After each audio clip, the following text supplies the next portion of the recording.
വടക്കുനാഥൻ ക്ഷേത്ര കൂത്തമ്പലത്തിന് മുന്നിലാണുള്ളത്. നിങ്ങൾക്കറിയാം, ഈ ക്ഷേത്ര കൂത്തമ്പലം നിർമ്മിച്ചിട്ടുള്ളത് പെരുന്തച്ചനാണ്. അതിൽ എപ്പോഴും ആൾ എന്ത് നിർമ്മിക്കുമ്പോഴും ആളുടെ ഒരു സൈൻ ഉണ്ടാവും. അതേപോലെ ഒരു സൈൻ ഈ കൂത്തമ്പലത്തിനുള്ളിലുണ്ട്. ഞാൻ പറഞ്ഞുതരാം. അതുപോലെ തന്നെ നാളത്തെ ഊട്ടിനാവശ്യമായിട്ടുള്ള ആനകളുടെ എല്ലാ ഭക്ഷണ പദാർത്ഥങ്ങളും ബോക്സുകളിൽ തരംതിരിക്കുന്ന നിമിഷമാണ് ഇപ്പോൾ. അതായത് ഫ്രൂട്ട്സ് ഏകദേശം 70ഓളം ബോക്സ് നിരത്തിയിട്ട് അതിൻ്റെ ഉള്ളിലേക്ക് ആവശ്യമായിട്ടുള്ള ഓരോ ബോക്സിലേക്കും നിശ്ചിത അളവുകളിൽ എല്ലാ ഫ്രൂട്ട്സും, അതായത് എല്ലാ ഫ്രൂട്ട്സ് എന്ന് വെച്ചിട്ടുണ്ടെങ്കിൽ ഇതിലിപ്പോൾ ഇൻക്ലൂഡ് ആവുന്നത് പേരക്കായ, കൈതച്ചക്ക, കരിമ്പ്, തണ്ണിമത്തൻ, നേന്ത്രപ്പഴം, റോബസ്റ്റ് പഴം, അങ്ങനെ ഒരു ഓൾമോസ്റ്റ് എല്ലാം ഇൻക്ലൂഡ് ചെയ്തുകൊണ്ടുള്ള ബോക്സുകൾ ഇപ്പോൾ നിരത്തിക്കൊണ്ടിരിക്കുകയാണ്. വായോ കാണിച്ചു തരാം. മാത്രമല്ല കൂത്തമ്പലത്തിൽ കയറാൻ പറ്റുന്ന ഒരു മൊമെൻ്റാണിത്. അപ്പോൾ അതിലത്തെ കൂത്തമ്പലത്തിൻ്റെ പ്രത്യേകതകളും ഞാൻ കാണിച്ചു തരാം. വായോ.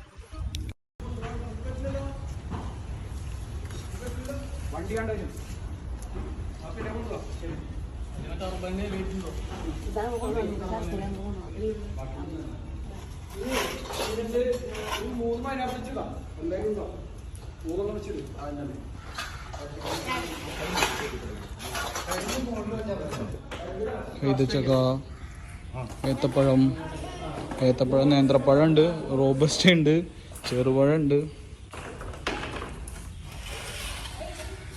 പേരക്കായ. ഇവരൊക്കെ നല്ല ഉത്സാഹത്തിലാണ് ചെയ്യുന്നത് കേട്ടോ. ഇനി ചോളുണ്ട്, കണ്ടോ. ഞാൻ പറഞ്ഞില്ലേ 70ഓളം ബോക്സുകളാണ് നമ്മളിപ്പോൾ നിരത്തിയിട്ടുള്ളത്. 70ഓളം ആനകളെയാണ് നമ്മൾ പ്രതീക്ഷിക്കുന്നത് കേട്ടോ. അപ്പോൾ 70ഓളം ആനകൾക്ക് ആവശ്യമായിട്ടുള്ള ഫ്രൂട്ട്സ് തരംതിരിക്കണം. ഇനി ഇതിൽ ഏറ്റവും വലിയ പ്രത്യേകത, കൂത്തമ്പലത്തിൻ്റെ ഉള്ളിലത്തെ പ്രത്യേകത പറഞ്ഞു തരട്ടെ ഞാൻ. എല്ലാവർക്കും അറിയാം, കൂത്തമ്പലം നിർമ്മിച്ചിട്ടുള്ളത് പെരുന്തച്ചനാണ്. അദ്ദേഹത്തിൻ്റെ ഏറ്റവും വലിയ സൈൻ എന്ന് പറയുന്നത്, ഈ കൂത്തമ്പലം നിർമ്മിച്ചു കഴിഞ്ഞപ്പോൾ ഇതിൽ ഒരാണി പോലും ഉപയോഗിച്ചിട്ടില്ല. ഓക്കെ, ഏറ്റവും വലിയ പ്രത്യേകത ആണി ഉപയോഗിക്കാതെ നിർമ്മിച്ച കൂത്തമ്പലമാണ്.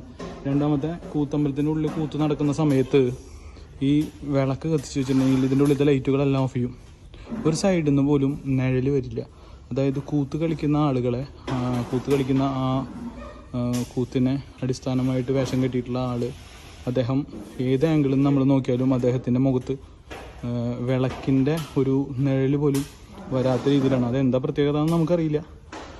അത് ഭയങ്കര അതിശയോക്തിയാണ് കേട്ടോ. അപ്പോൾ ഭയങ്കര ഒരു ഭാഗ്യം ഇതിൻ്റെ ഉള്ളിൽ നിൽക്കാൻ പറ്റിയതിൽ. വിശേഷങ്ങൾ കാണിച്ചു തരാം.